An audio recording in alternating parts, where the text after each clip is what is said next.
Hey guys, it's Gracie with WTI. Do you have a lot of junk in your trunk? Well, I sure did. So that's why I started looking online for car trunk organizers.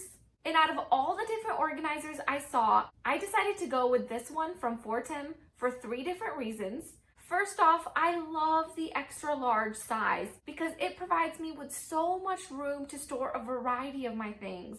I like that it has 3 equal sized compartments, but what's nice is it also comes with these dividers if you wanted to turn it into 6 smaller compartments to keep your things more separated. But the best part is that the organizer is collapsible. So if I want to put it on my front passenger seat or even move this to one of our smaller cars, I like that I can use these buckles to compress it into a smaller size.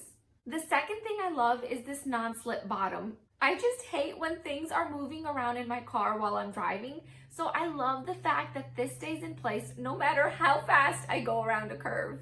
But for extra stability, they also come with these little straps that you can hook directly to your car or to your truck bed. And third, I love how well it's made.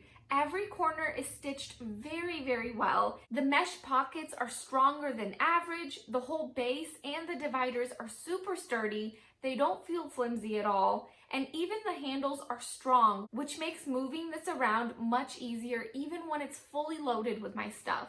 So overall, I just cannot speak more highly about this organizer. So if you also need to organize some of that junk in your trunk, I would highly recommend this organizer, and that's my point of view.